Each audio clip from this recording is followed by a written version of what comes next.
The story I'm about to tell you is one of the most debated mysteries of the Vietnam War era, with some questioning whether it even happened at all.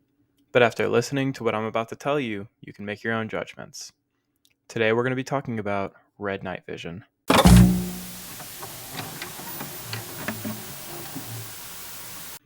Now, before we get started, if you do enjoy my content and it brings you some level of enjoyment or education, it would be great if you could subscribe. You don't have to if you don't want to, but it really does help the channel out and it would mean the world. Anyways, let's get into it. The story goes that one night, a small squadron of Vietnam-era helicopters was out on patrol over the fields of Vietnam. The area they were patrolling was one of the more combat-free zones of the war, essentially meaning that the higher-ups of the military had just been assigning that small squadron busy work, essentially. The patrol was going well, and the pilots and crew alike assumed that this would just be another ordinary mission. That was until, without warning, one of the door gunners on one of the helicopters began to open fire beside the chopper. The other choppers in the squadron quickly took evasive maneuvers and prepared for a fight, trying to figure out what that helicopter had been firing at. The unusual part about that situation was that the door gunner was not firing at the ground, but rather into the air at the same level that the helicopters were flying at. After the order was given by the commanding officer to stop firing, the door gunner that had opened fire originally began frantically crying out and explaining how he had seen winged creatures and demons flying around the helicopter, and that's what he was shooting at. And with what we now know today, that gunner had been wearing a pair of red night vision goggles. And when the commanding officer of that helicopter put them on, he was shocked at what he saw.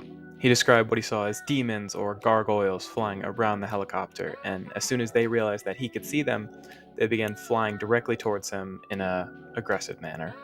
Now, when these red night vision goggles were issued, reports like this began to become more and more common, with one consistency between them.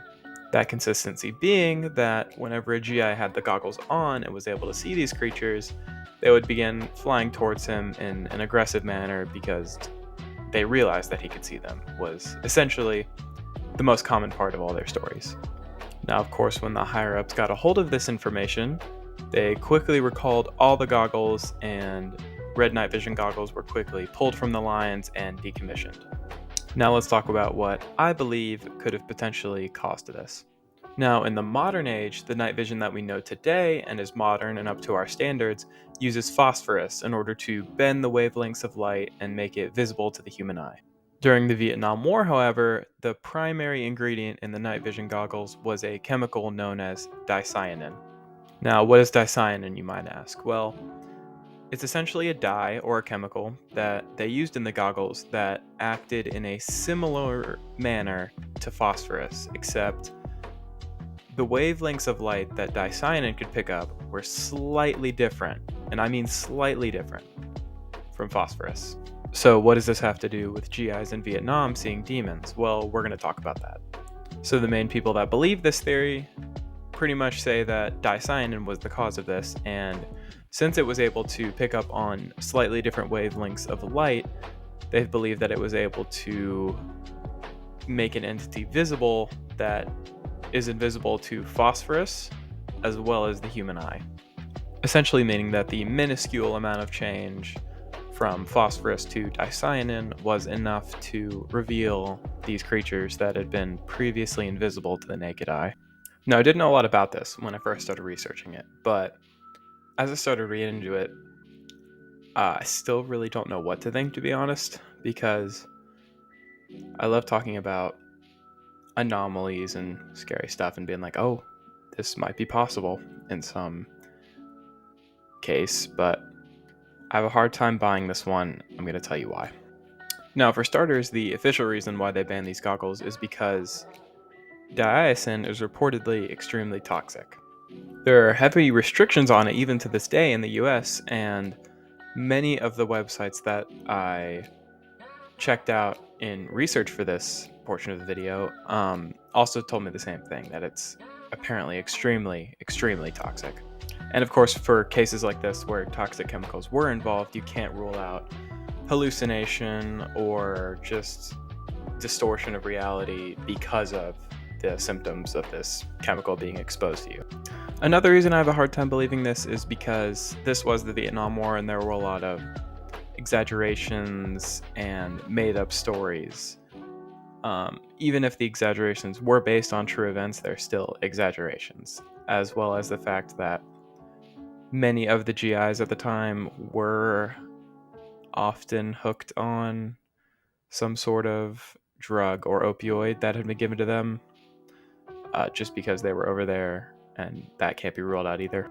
And these reasons lead me to believe that it didn't happen. And the stories that we tell today, if they have any remnants of truth at all, are massively exaggerated from the actual events. Now, the one saving grace that this story might have, that if it's backed up, could sway me to believe the other way. And that's the fact that for weeks and even months after the goggles were banned, the soldiers that had been wearing them still felt the effects and were still traumatized by what they saw. And you would think that wouldn't happen if the cause was just temporary hallucination or even drug use. You would think that, like, at some point the effects would wear off and they would come to the realization that nothing they saw was real, but they didn't. And some even maintain to this day that what they saw was real. And now, all that being said, if I see evidence that persuades me to change my mind, I'm more than happy to do so.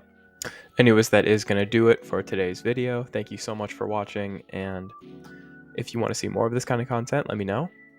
Less, I guess, historically accurate content and more could have happened, could have not happened, let me know, because I'd be more than happy to do it. But anyways, that is going to do it.